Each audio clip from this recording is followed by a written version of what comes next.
feeling increasingly alarmed, I guess, that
there. So today's day 7 of the state of emergency. More of the same today. It's a beautiful sunny day.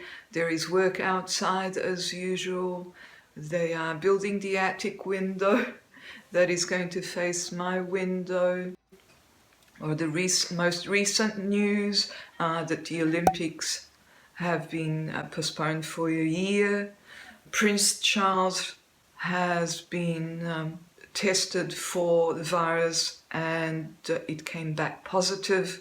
And Australia is finally facing hibernation, as they call it in one of the newspapers. So no more barbecues. And yes, I'm here sort of feeling increasingly alarmed, I guess, that what seemed like a wise decision not to leave Europe at a time of maximum panic may actually have its own consequences that I hadn't anticipated. And now looking back, I should have anticipated that they would close the borders.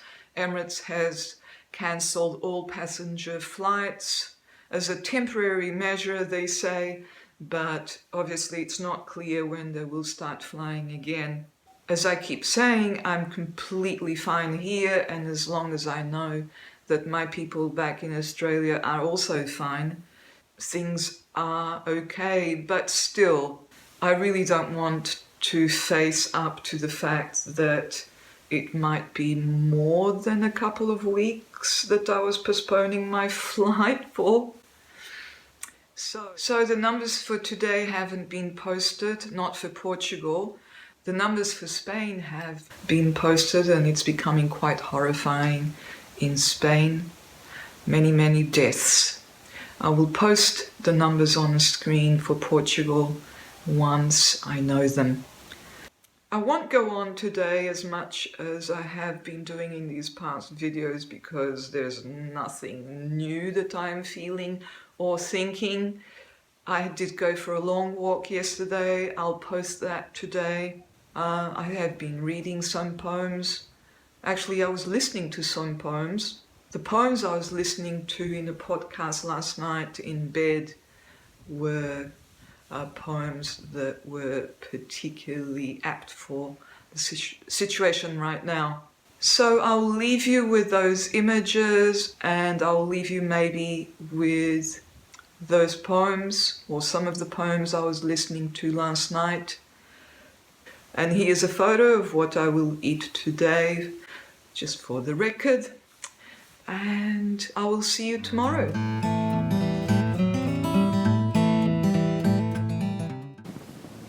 This is a poem by Siegfried Sassoon, and it's called Everyone Sang.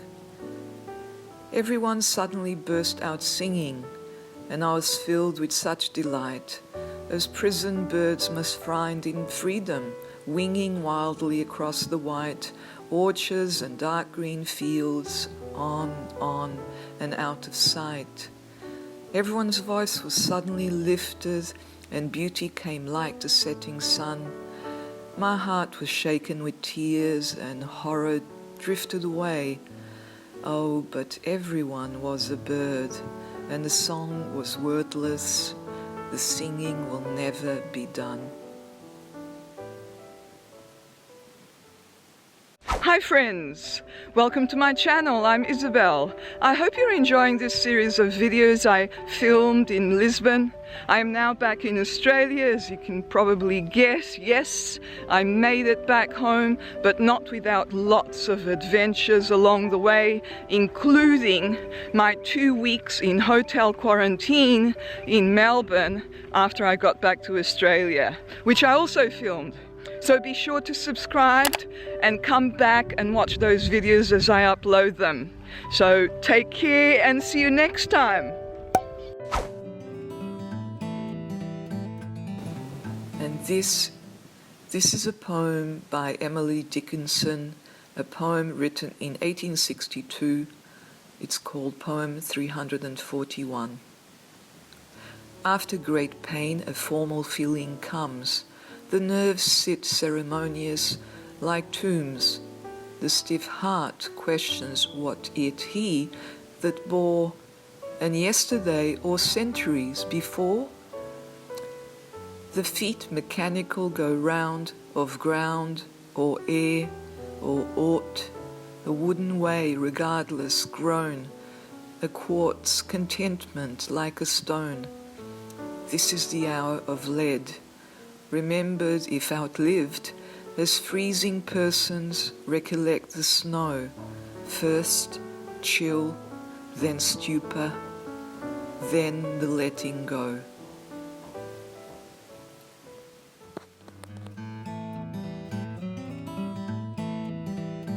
This is a poem by Wallace Stevens. It's called The Plain Sense of Things. After the leaves have fallen, we return to a plain sense of things. It is as if we had come to an end of the imagination, inanimate in an inert savoir. It is difficult even to choose the adjective for this blank cold, this sadness without cause. This great structure has become a minor house. No turban walks across the lessened floors. The greenhouse never so badly needed paint. The chimney is 50 years old and slants to one side. A fantastic effort has failed, a repetition in a repetitiousness of men and flies. Yet the absence of the imagination had itself to be imagined. The great pond, the plain sense of it, without reflections, leaves, mud, water like dirty glass, expressing silence. Of a sort, silence of a rat come out to sea. The great pond and its waste of the lilies, all this had to be imagined as an inevitable knowledge required, as a necessity requires. This is a poem called The Summer Day by Mary Oliver. Who made the world? Who made the swan and the black bear? Who made the grasshopper? This grasshopper, I mean, the one who has flung herself out of the grass, the one who is eating sugar out of my hand, who is moving her jaws back and forth instead of up and down, who is gazing around with her enormous and complicated eyes. Now she lifts her pale forearms and thoroughly washes her face. Now she snaps her wings open and floats away. I don't know exactly what prayer is.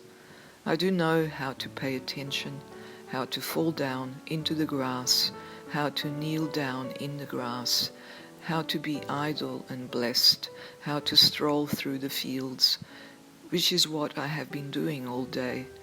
Tell me, what else should I have done? Doesn't everything die at last and too soon? Tell me, what is it you plan to do with your one wild and precious life?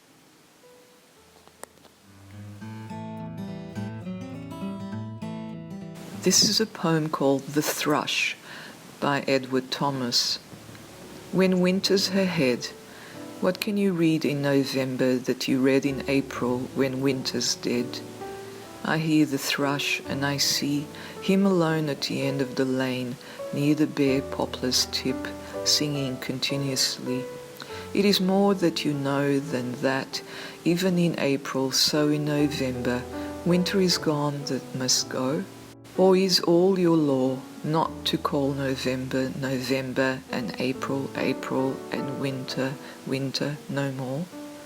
But I know the months all, and their sweet names, April, May, and June, and October, as you call and call.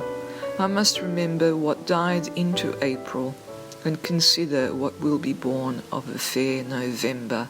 And April I love for what it was born of, and November for what it will die in, what they are and what they are not, while you love what is kind, what you can sing in, and love and forget in, all that's ahead and behind. This is a poem called In Light and Darkness by Chris Wallace-Crabbe. To the noonday eye, light seems an ethical agent, straight from the shoulder, predictable, terribly quick, though it climbs in a curve to space's unlikely limit, thus posing a problem for mathematicians and God, whatever he turns out to be and wherever his dwelling. Rich is the clotting of gold in a late afternoon, or, turning to twilight, one last blaze of watery colour, where man can project his false dreams in figures of light, pretending that all his environment loyally loves him, seas of ice and burning plains. Too easy, bending nature before us, but light is defiant, coming by night from dead stars with terrible speed. So is our planet rebuked, and we meet in mirrors, desperate masks, eyes of imprisoned strangers, and lips that open to say, we are only mirages, while the lawns outside are green and the roses real. You dub the sun a realist? Then it will plague you, wading with stork legs into the green water, blending the oak bole moss, its leopard shadows, or streaking paddocks darkly with sunset sheep, 50 feet long. Nothing is quite so rococo as dawnlight caught on a fish-scale formation of cirrus, nor quite so romantic as one gilded resting biplane. We just don't live in a hard intellectual glare. No one, of course, endures darkness or daylight entirely. Cyclic changes betrays our terrestrial journey, and what looked like trees at dawn turn out to be crosses, suddenly black as the florid sun goes down, and maybe at midnight resemble gallows or statues as we slip past, childlike, alone. No wonder sly poets admiringly use, but will not warn to the subtle machines that teach our world to spin. These are too steady for reverence. Gods must be changeable, since worship is saved for what we cannot govern. Gods push up grass, channel the dense sap through pine boughs, and amass pewter cloud banks of summer storm. Once I awoke, a child in a chill mountain morning, to see the small town and dream transfiguration, mantled in white, its slate and stone and timber bright with that foreign cloak of innocence. And I walked into old-world beauty. The gilt sun rising fell in a garden where time itself was congealing as we shaped wonderful igloos under the string barks and took no account of thaw. But noon came on. Something was lost in a brown receding slush there which has not returned, something other than childhood, a notion rather of clear crystalline standards, freezing life to one shape like a photograph. Yet this is the point. A photograph leaves out living for eaten crops, old blazers, baptismal lace, or some late Victorian smile turned stiff and waxy, all arabesques, but never the heart of the thing, which is neither good nor bad, but one maze of motions, through which we dance into and out of darkness to tireless music, motes in a curled wind's breathing, and more than motes, faced with the corners of choice. And so at night, below all the brilliant clusters of lamps in the sky, the living, dead and dying, poised in their dance, I cling to the crust here stolidly and pray for a perfect day. Out in the cold of hoarfrost and starlight, we fear for tomorrow's choosing, and cherish dreams made in meticulous patterns. But come tomorrow, we will neither be Christ nor Gandhi, but will breathe this common air and rejoice with the birds. All that I ask is that myriad lights, ever-changing, continue to play on this great rind of ranges and valleys, flooding the vision of dreaming dwellers in the cities who walk out in summer pursing something to praise. We will neither be simple nor clear till the end of our days.